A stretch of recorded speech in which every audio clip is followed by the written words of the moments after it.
શ્રી કૃષ્ણ મિત્રો. તો આજે અમે જઈ રહ્યા છીએ ભાવેશ્વર મંદિર, જે આવ્યું છે બરુમલમાં.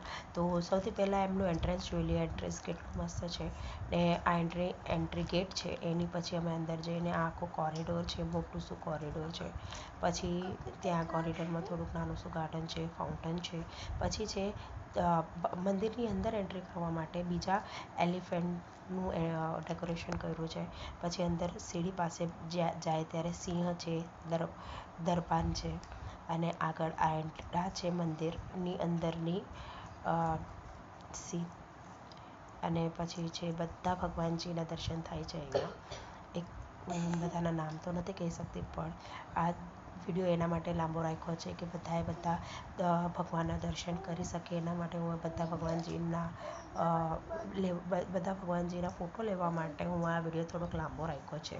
સો બધા દર્શન થઈ શકે અને તમને પણ ખબર પડે કે અહીંયા કેટલા બધા ભગવાનજીના દર્શન કરી શકે છે. તો તમે પણ તમારી ફેમિલી સાથે આવી શકો છો અહીંયા દર્શન કરવા માટે. ખૂબ જ શાંત વાતાવરણ અને એકદમ જ અલગ જ ફિલિંગ થાય એવું શાંતિવાળું આ વાતાવરણ છે. એકદમ જ શાંત મંદિર છે. થોડુંક અંદર સાઈડ પર છે, ટાઈમ લાગે. કમસે કમ એપ્રોક્સી અમને વલસાડથી અહીંયા આવવા માટે કમસે કમ અમને 45 to 50 મિનિટ્સ લાગ્યા છે. પણ અહીંયા આવ્યા પછી બહુ જ શાંતિ અને એકદમ જ મતલબ મનને શાંતિ થાય એવું વાતાવરણ છે. અહીંયા આપણે બેસીને ભગવાનજીનો જાપ કરી શકીએ, ભગવાનજીને શાંતિથી મતલબ મહેસૂસ કરી શકીએ એવું વાતાવરણ છે અહીંયા.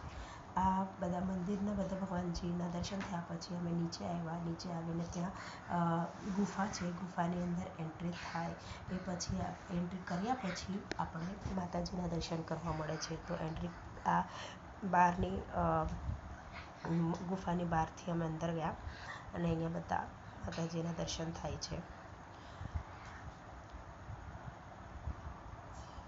બધા માતાજી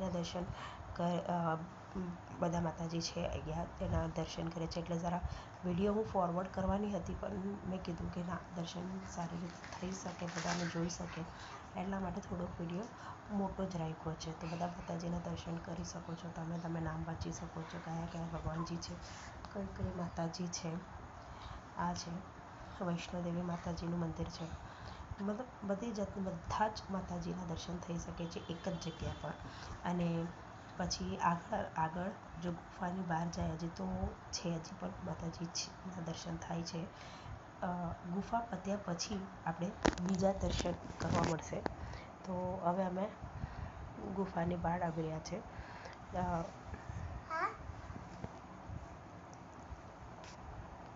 ગુફાની બહાર આવી ગયા છે. હવે બહાર આવ્યા પછી હવે અમે જઈએ છીએ કૈલાશ પર્વત. એ નામ જ લખ્યું છે એવી રીતે, કૈલાશ પર્વતની ઉપર ચડીને આપણે ત્યાં બધા જ્યોતિર્લિંગ આપણે દર્શન કરી શકીએ છીએ. બધા શિવલિંગના દર્શન કરી શકીએ છીએ. આ કૈલાશ પર્વતની જેમ એવું બનાવ્યું છે એ લોકોએ, ડેકોરેશન એવું રાખ્યું છે કે ત્યાં તમે બધા શિવજીના દર્શન કરી શકો છો.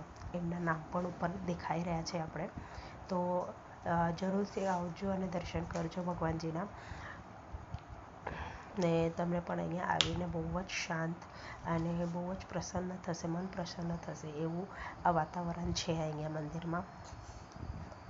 ના વધારે શોર, ના વધારે ગર્દી, બહુ જ મસ્ત મંદિર છે. બધા શિવલિંગના દર્શન કરી રહ્યા છે. આ છે નાગેશ્વર ભગવાનજી, આ છે વિશ્વનાથ શિવલિંગ. બધા શિવલિંગના દર્શન કર્યા પછી બહુ જ સારું લાગે છે. એમ સાચે લાગે છે કે આપણે કૈલાશ પર્વતમાં આવ્યા છે ને અહીંયા શિવજીના દર્શન કરી રહ્યા છે. બધા શિવલિંગ ભગવાનજીના દર્શન કર્યા પછી અમે નીચે ઉતરીએ છીએ. નીચે ઉતરીને જોયું તો સૌથી મોટા શિવજીની મૂર્તિ બનાવી છે. પછી આવે છે જલારામ બાપાજી, એમના દર્શન કર્યા. પછી થોડાક ઉપર જઈને પછી પાછા ભગવાનજીના દર્શન છે. પછી બજરંગબલી છે આપણા. પછી આ છે બધા શિવલિંગનું સીન.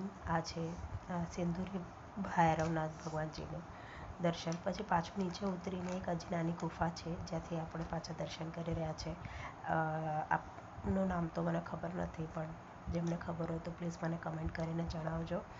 અહીંયા નામ નહોતા લખ્યા એટલે મને આઈડિયા નથી. પછી બહાર નીકળ્યા, આ ગુફાથી બહાર નીકળ્યા પછી સૌથી પહેલાં દર્શન થાય છે શનિદેવ ભગવાનજીના.